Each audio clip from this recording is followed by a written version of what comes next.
UFM का case बन रहा है क्या? हाँ बन रहा है। यूएफएम आपको पहले भी हम बता चुके हैं, पहले ब्लॉग में। अनफेयर मीन्स गलत तरीके से नकल करना या इसके तरीके से। क्या इसका केस बना है क्या? हाँ जी, केस बन रहा है। कहाँ का केस बन रहा है? कुछ स्टेट्स में केस बने हैं और इसका भी खुलासा करेंगे कौन कौन से स्टेट में केस बन रहे हैं। आरएल का केस, रिजल्ट लेटर, किन का रिजल्ट रुक सकता है? आरएल किन केसेस में रुक सकता है और रुक रहा है क्या? हाँ जी, कुछ का रुक रहा है आरएल का केस से।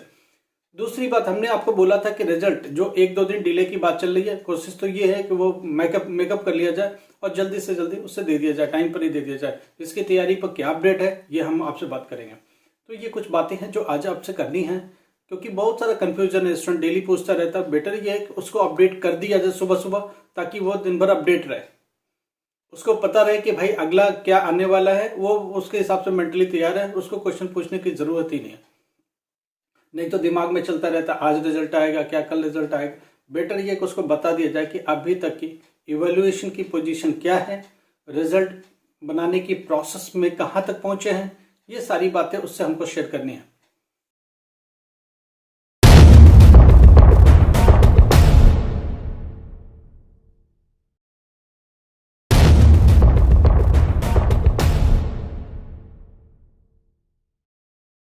नमस्कार, आदाब, Sat Shri Akal. Myself Ahmad sir, education @Ahmad sir. आपको पता है कि सबसे पहली अपडेट, सबसे तेज और सबसे जल्दी अपडेट, ऑथेंटिक अपडेट आपको दी जाती है, क्योंकि हम सब इसी के पार्ट हैं। तो ऑब्वियसली एनआईएस में से रिलेटेड काम करते हुए हम लोग को बहुत टाइम हो गया और इसके हम लोग कुछ ना कुछ डेली का हम लोग के साथ कुछ ना कुछ वास्ता ही रहता है, इसलिए आपको अपडेट जल्दी मिल जाती है और ऑथेंटिक मिल जाती है। सबसे बड़ी बात, यूएफएम का केस बन गया क्या? हाँ जी, यूएफएम का केस बना है।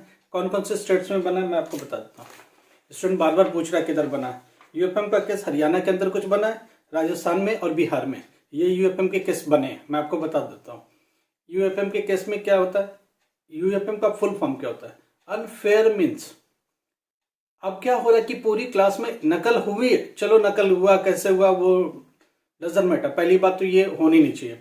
अगर हुई है तो क्या हो रहा है, हो क्या रहा है, एक जैसी सारी कॉपी कर रहे हैं सब। अब एक जैसी सारी कॉपी कर रहे, इसका मतलब क्या हुआ, सेंटर ने नकल करवाए। अरे जब नकल भी किए तो अकल से कर लेते, थोड़े कुछ ऊपर। एग्जैक्टली टोटल कॉपी क्यों करते हो? कुछ अपने से एक आध क्वेश्चन लिख लेते, 1-2 लाइन शुरुआती अपने लिख लेते, कुछ तो चेंज कर देते ताकि पकड़ में नहीं आते। अगर कर भी रहे थे तो पहली बात तो करना ही नहीं चाहिए, हम लोग इसके फेवर में नहीं है। अगर कर भी रहे थे तो क्यों ऐसा किया, राइट। अब इसकी वजह से पूरा सेंटर एक जैसे स्टूडेंट लिखता है, एक ही क्वेश्चन को लिखता है, एक ही सेम आंसर लिखता है। उससे क्या होता है, बोर्ड को शक तो चला गया, बोर्ड बेवकूफ थोड़े है, वहां भी सब पढ़े लिखे लोग हैं, उनको समझ में सारी बात आ जाती है। तो अल्टीमेटली उन्होंने क्या किया, इनको यूएफएम केस में डाल दिया। कुछ सेंटर्स होते हैं, पूरे स्टेट नहीं होते, ध्यान रखिएगा। कुछ सेंटर में हरियाणा के भी कुछ सेंटर है, राजस्थान के भी सेंटर है और बिहार के भी कुछ सेंटर है, यूएफएम के केस बने हैं। अच्छा, कुछ स्टूडेंट का जैसे इसी तरह का कुछ केस सेंटर के थ्रू हुए तो आरएल के भी केस बने हैं, उनके रिजल्ट पर्टिकुलर सेंटर के रोके गए। या तो उनकी डॉक्यूमेंटेशन पूरी नहीं है, वहां से रिजल्ट का जो आना था, जो चीजें आनी थी प्रैक्टिकल की, एसए की, एफए की, वो आई नहीं, तो भी आरएल का केस बनेगा। कुछ में इस मास कॉपी की भी संभावना जताई गई है, उसमें भी आरएल का केस बनाया गया। आरएल का मतलब क्या होता है, रिजल्ट लेटर। आपका रिजल्ट लेट में मिलेगा, इसका मतलब क्या होगा, इधर जो चीज कमी है वो आ गई स्कूल में तो ठीक है, क्योंकि हो क्या रहा है, 1-2 सेंटर के पीछे रिजल्ट लेट हो रहा है, तो बोर्ड ने डिसीजन लिया कि हमको लेट करना ही नहीं है, हम टाइम पर देते हैं। फर्क इतना है कि इन सेंटरों को छोड़ देते हैं, इन सेंटरों से जैसे आएगा उनके रिजल्ट अपडेट कर देंगे।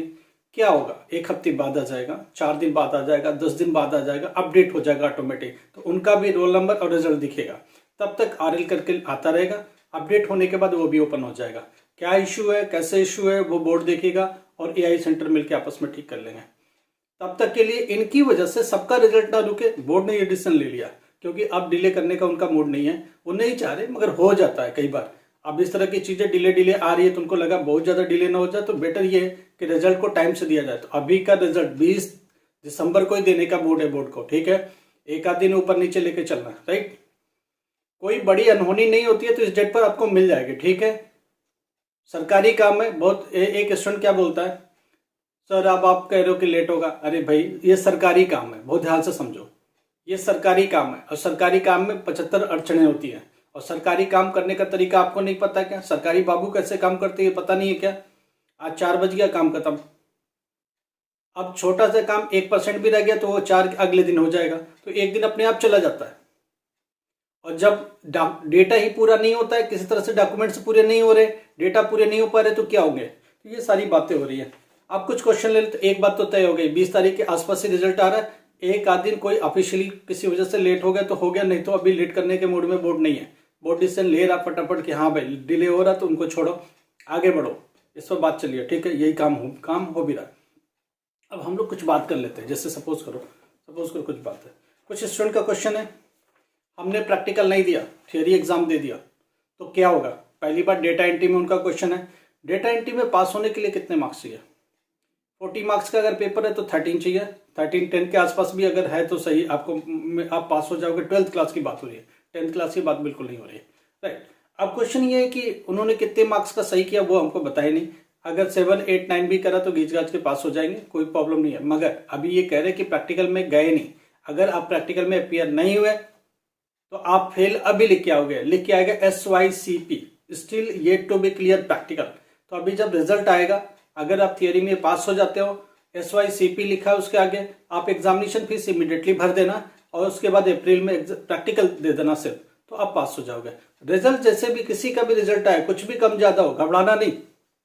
आप हमको अपना रिजल्ट शेयर करना, हम लोग बताएंगे इसमें क्या करना है और कितना काम रह गया, ठीक है, उतना ही काम करने की जरूरत है, हम लोग आपकी पूरी मदद करेंगे। इसीलिए बोला आप अभी के लिए नहीं जुड़े हो, लाइफ टाइम हमारे लिए जुड़े हो। कहीं से भी कोई भी एजुकेशन ले रहे हो, कोई भी दिक्कत आ रही है तो कॉल मत करो, मैसेज करो, 100% जवाब मिलेगा। लगेगा बहुत गंभीर मामला तो हम लोग खुद आपको कॉल करके समझाएंगे क्या करना चाहिए। देखिए हम आपकी मदद के लिए बैठे हैं, 100% मदद करेंगे और पूरी मदद होगी, ठीक है।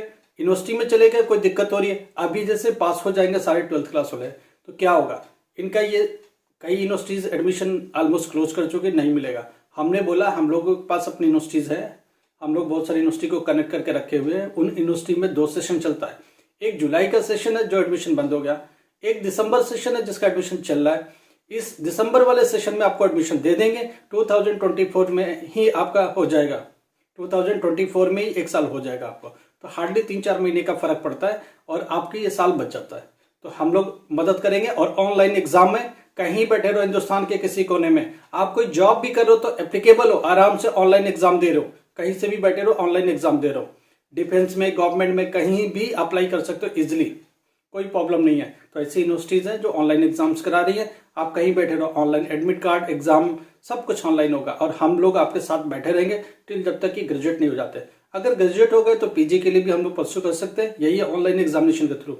जैसे NIOS का एग्जाम ऑफलाइन हो रहा है, मगर इसका एग्जाम ऑनलाइन होगा, तो ऑनलाइन सिस्टम पर बैठो, पेपर दो, कोई प्रॉब्लम है, हम लोग आपकी हेल्प करने को भी तैयार है। चलो आगे, TOC। अब बात यह है कि TOC, एक स्टूडेंट का क्वेश्चन है, एक लड़की का क्या हुआ, किसी ने एडमिशन किसी एजेंट ने दिया, TOC गलत लगा दिया, जो फेल है उसका TOC लिख दिया, उसके आगे यस लिख दिया। अब प्रॉब्लम यह है कि 2 सब्जेक्ट के TOC लिया और 3 सब्जेक्ट में अपियर करा दिया, जो पास है उसमें फिर से अपियर करा दिया और जो फेल है उसकी TOC ले ली। आप देखो कितनी कहानी खराब, फेल वाली TOC मिलेगी नहीं तुमको, और जो 3 सब्जेक्ट में पास पहले से थे उसमें फिर से पास हो क्या हो गए, तो क्या हुआ 3 और इन TOC नहीं मिलेगी तो 3 सब्जेक्ट पर खड़े हो, एक TOC सही है तो 3 + 1 4 सब्जेक्ट में पास हुए, एक 5वां सब्जेक्ट रह गया तो आप अल्टीमेट फिर फेल हो। एक बच्चे की और प्रॉब्लम है, उसने किसी एजेंट के थ्रू एडमिशन, मदर का नेम गलत, फादर का नेम गलत, TOC गलत, फिर उसमें बचा क्या?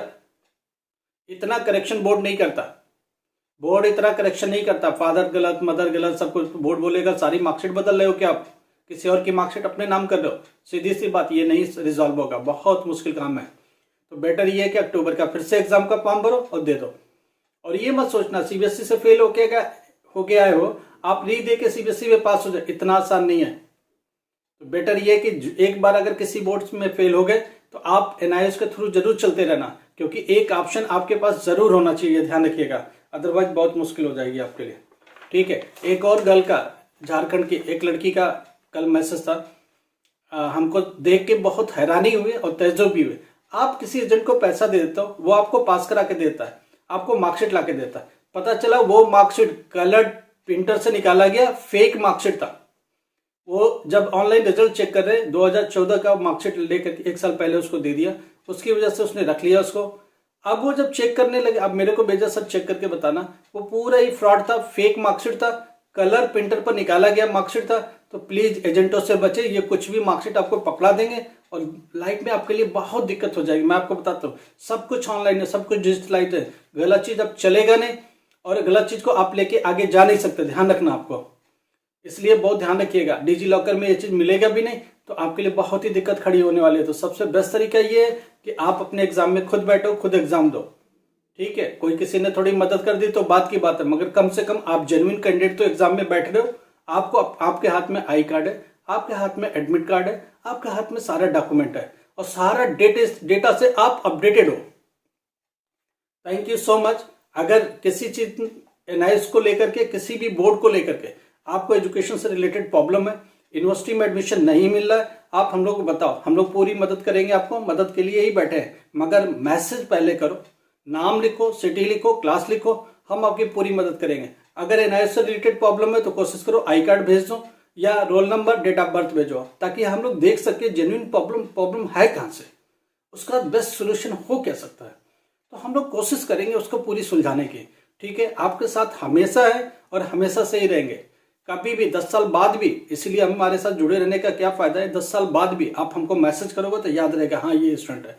कोई भी प्रॉब्लम है, आपके ब्रदर की प्रॉब्लम है, सिस्टर की प्रॉब्लम, फैमिली में किसी को एजुकेशन से रिलेटेड प्रॉब्लम है, हम लोग सुलझाएंगे। यूनिवर्सिटी में आपने डिप्लोमा छोड़ दी, क्या कंटिन्यू कर सकते हैं? हाँ, ट्रांसफर आप क्रेडिट लगा करके उसमें भी कंटिन्यू किया जा सकता है, वो साल बचाया जा सकता है। क्या मेरा ग्रेजुएशन छूट गया था, वापस से रेस्टोर किया जा सकता है? हाँ, उसमें भी ट्रांसफर क्रेडिट का आ गया, क्रेडिट के थ्रू उसको भी बचाया जा सकता है। दूसरी यूनिवर्सिटी में ट्रांसफर किया जा सकता है? हाँ जी, ट्रांसफर किया जा सकता है। तो ये सारी बातें हम लोग कर सकते हैं। व्हाट्सएप पर मैसेज करो, अगर कोई प्रॉब्लम है तो हम लोग सुलझाने की कोशिश करेंगे। Thank you so much. मगर प्लीज एक ही रिक्वेस्ट है, चैनल को सब्सक्राइब करो, लाइक करो और कम से कम 10 लोग को शेयर करो। Thank you so much.